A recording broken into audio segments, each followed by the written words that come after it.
Encore là, vous. Mais je ne suis pas juste une ménagère. Non, non, non. Je tiens aussi un kiosque au marché. L'image du marché s'imposa dans son esprit. Les couleurs vives, les odeurs de terre et de sucre. Genre des fruits et des légumes? Ouais. Je pense que ça fait de moi une femme d'affaires. Mais ne me parlez pas des clients qui viennent tâtonner ma marchandise et qui m'agacent sans aucune raison valable. L'autre jour, il y a déjà une femme, je lui ai dit, ça, madame, c'est une banane. Pas une chose pour jouer. Elle ne deviendra pas plus grosse parce que vous la touchez. Soudain, la porte d'entrée s'ouvrit avec fracas, laissant entrer son fils Bruno. Il avait l'air dévasté, les épaules voûtées, traînant les pieds comme un personnage de conte en pleine tragédie. Si ce n'est pas notre ami l'ourson, railla doucement Germaine. Hop là! Il n'a pas l'air dans son assiette. Je pense qu'il ferait mieux d'aller rejoindre sa forêt enchantée. Allô, mon trésor. Salut, maman, répondit Bruno d'une voix éteinte. C'est quoi la promotion cette semaine? Des hamburgers, demanda-t-elle, essayant d'alléger l'atmosphère. Ah, je leur donne bien, hein? Ouais. Bruno s'assit, le regard perdu dans le vide. Germaine s'approcha, son instinct maternel en alerte maximale. Bruno, Bruno, regarde, regarde. Elle tapota doucement son épaule. Bon, qu'est-ce qu'il y a, là, mon trésor? Pourquoi es-tu triste, mon grand? As-tu des ennuis? As-tu encore des problèmes avec la police? Bien non, mais... C'est Geneviève. Le nom tomba de ses lèvres comme une sentence lourde de chagrin. Ah, la belle Geneviève, soupira Germaine, sentant la tempête arriver. Elle a rompu, avoua-t-il, la voix brisée. L'indignation de la mère louve prit immédiatement le dessus. L'écœurante. Elle est toujours en train de te faire tourner en bourrique. Maman, ce n'est pas une écœurante, la défendit faiblement Bruno, le cœur encore meurtri. Qu'est-ce que tu as fait? Demanda Germaine, soupçonnant toujours son fils d'être maladroit. Elle ne m'a rien fait, c'est juste que... Que quoi? Pour être honnête, je n'ai pas envie d'en parler. Germaine prit une grande inspiration, tentant de maîtriser sa curiosité au nom du respect. Je comprends. Qu'est-ce que tu as fait? Maman, je n'ai pas envie d'en parler, répéta Bruno, plus fermement cette fois. Tu veux un petit café, offrit-elle, car pour Germaine, un café était le remède universel à toutes les peines. Non, ma pause est finie, il faut que j'y retourne bien vite, dit-il en se levant péniblement. Prends-toi un biscuit avant de partir. J'ai des douceurs, insista-t-elle, lui glissant une pâtisserie dans la main avant qu'il ne disparaisse à nouveau dans la rue. La soirée s'installa, ramenant le calme, du moins en apparence. Carole était de retour, penchée sur ses manuels de psychologie, la lumière d'une lampe de bureau éclairant son visage concentré. « Il est bien trop tard pour étudier », fit remarquer Germaine en entrant dans la pièce. « Allô, maman? Je ne suis pas capable de dormir. » On s'en fait trop pour Bruno et Geneviève, confia Carole, fermant son livre avec un soupir. Germaine s'assit près d'elle, une expression de respect rare peinte sur son visage. « Carole, on doit avouer que... Tu m'impressionnes. Étudier, en plus de tout le travail que tu fais comme serveuse, tu es vraiment persévérante. C'est sûr que je suis biaisé, tu es ma fille unique, mais... Celui qui va avoir la chance de te mettre le grappin dessus. Ça va être l'homme le plus heureux au monde. » Carole sourit, touchée par ce compliment inattendu. Pas si mal, hein? Pour une veuve qui a élevé sa fille toute seule. Pas vrai. Quoi? Germaine fit un geste de la main pour balayer l'émotion. Cette affaire-là, ce n'est pas important. Qu'est-ce que je vais faire pour Bruno et Geneviève? Oh, maman, je pense que nous sommes mieux de nous mêler de nos affaires et de les laisser gérer cela tout seuls, conseilla sagement Carole. Avant que Germaine ne puisse répliquer, un gémissement plaintif s'éleva du coin de la pièce. Adélard s'agitait dans son fauteuil. « Qu'est-ce qu'il y a, grand-papa? » demanda Germaine. « Je ne me sens pas bien, » marmonna le vieil homme.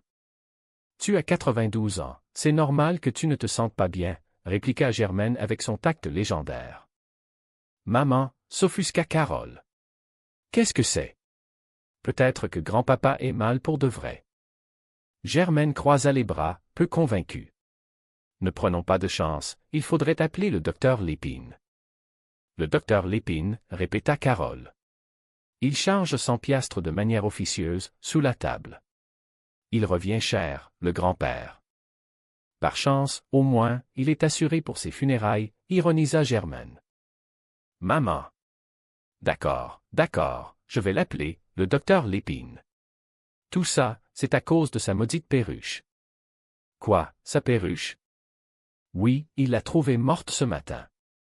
C'est ça, il doit être triste, expliqua Carole, ressentant un pincement de pitié pour le vieil homme. Qu'est-ce que tu veux à cet âge-là? Sa perruche est morte, il est sûr qu'il ne va pas tarder à la rejoindre. Avec un peu de chance, ajouta Germaine à voix basse. Peu de temps après, le docteur Lépine arriva, l'air aussi affairé qu'à son habitude. Il se pencha sur Adélard, écoutant ses plaintes. Oh! Le mal, là, ça part dans les épaules puis ça descend le long de la colonne, décrivit Adélard en grimaçant. Ça fait combien de temps qu'il y a ça? Demanda le médecin. Pas lui, moi, s'exclama Germaine, pointant son propre dos. Le docteur l'ignora poliment. Madame, je suis ici pour examiner votre beau-père. Prenez votre temps avec lui. Il n'est pas sous calmant. C'est juste une question de temps, murmura Germaine. Hein, grand-papa? Est-ce que tu es prêt à mourir? Oui, ça va être fait vendredi. Le docteur fronça les sourcils, se reconcentrant sur son patient. Qu'est-ce qu'il y a, lui, là? Il va falloir des tests plus approfondis. Des tests? Ça va-t-il coûter cher, ça, s'inquiéta immédiatement Germaine. Oui. Je vais avoir besoin d'un échantillon de ses selles puis de son urine. Adélard, un peu sourd, se tourna vers Germaine. Qu'est-ce qu'il dit? Germaine s'approcha, un sourire diabolique aux lèvres. Il veut tes sous-vêtements. Monsieur Lebrun, il faut que vous gardiez la bouche fermée quand je vous le mets en bouche. Moi, mon mari me demandait le contraire, voyez-vous? Bon, bien, ce n'est pas le choix. Le docteur sortit un thermomètre. Moi, il va falloir que je prenne sa température rectale. Vous pouvez m'aider, hein? Avec plaisir, répondit Germaine, les yeux pétillants de malice. Adélard regarda autour de lui, confus. Ah! Le sous-vêtement. Le docteur fait dire que tu vas avoir une petite surprise, annonça Germaine. Ah! D'accord.